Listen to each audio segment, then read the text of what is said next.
you're not going to want to sit on the floor, are you? Everybody looks down. I feel weird. It's like everybody's standing like. I did vacuum.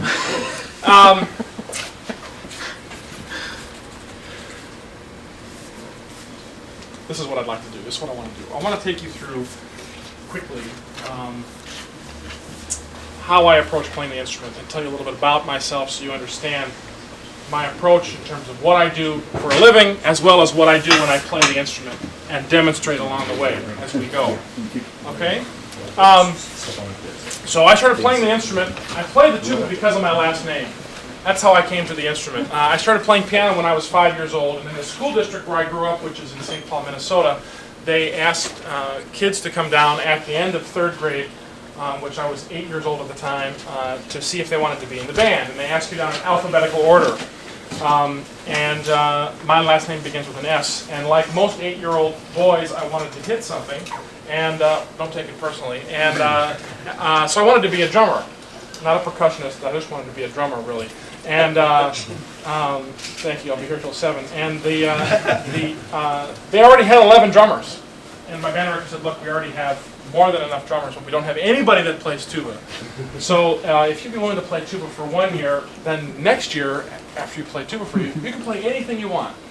I thought, that sounds like a pretty good deal. So I said, yeah. So my mom came down with their Chrysler Cordova, a little two-door, and we managed to stuff the Con sousaphone body, the 20K body, and the stand, the little 3-point stand that it fits into the Cordova, and the bell wouldn't fit anywhere. So I spent my first summer playing a B natural sousaphone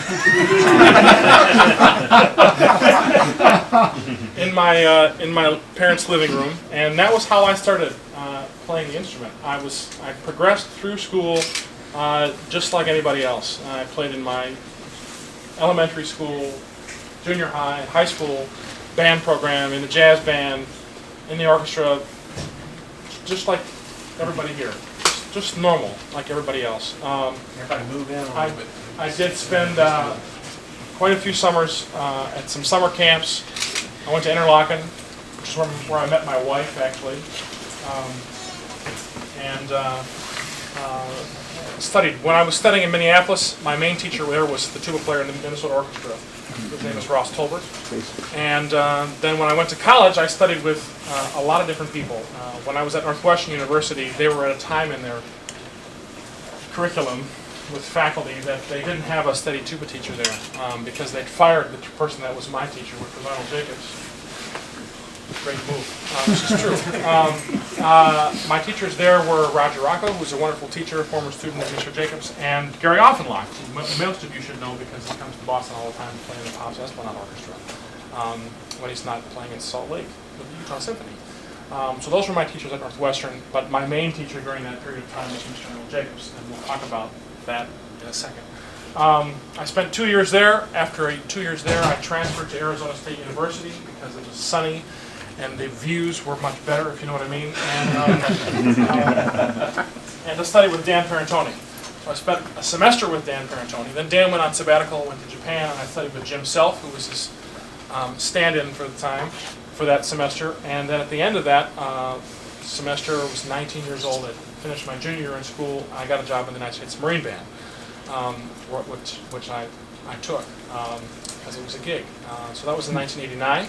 And was a 4-year sentence. I was there for the 3.5 years of President Bush and just 6 months of Clinton.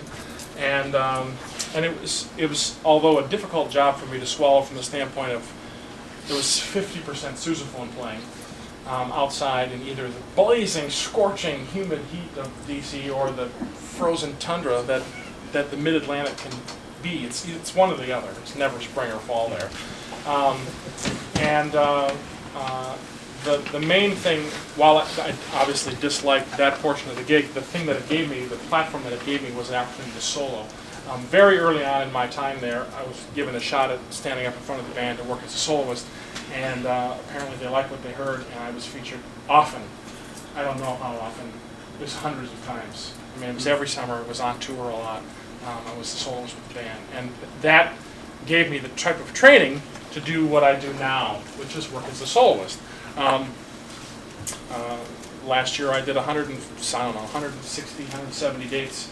I was on the road 300 days, I hit 20 countries, blah, blah, blah. Playing concerts on tuba. Unbelievable, but true. I have the polygraph results to prove it. For me, that was really the platform from which I had the training to do what I do now, because I was able to stand in front of a very good ensemble on a regular basis. When we were on tour, it was every night for packed houses, and learn to be the center of attention and deliver the type of performance that you need to regularly, in front of all kinds of audiences. Sometimes arenas full of beer drinking, hot dog eating crowds when the Marine Band would play in arenas, and sometimes for a room full of senators and a president and a queen or something like that at the White House. It was a real varied type of job. So it was a sort of a real assortment of things. At the end of that, I really wanted to do what I do now, which is work as a soloist. And I didn't think there was a living doing that. So the alternatives that I thought were available were to play in an orchestra, which I wasn't real interested in, or to teach, which I was 23. I thought there's not a whole. I don't have really much to offer anybody other than tips on what to do on a Friday night in certain towns in America. So I quit music for a couple of years. I decided that since I couldn't make a living as a soloist, that I wouldn't make a living in music, and decided to change careers. So I quit music for a number of years, went back to school. I got my master's degree in finance and marketing from the University of Michigan. The reason I pursued an MBA is really it's the only master's degree that you can get from any kind of school without having prior experience in school in that subject. MBA programs really want well-rounded people, and of course, if you knew me in 1993, I was very well-rounded. So it's only funny to some people, but they knew me then.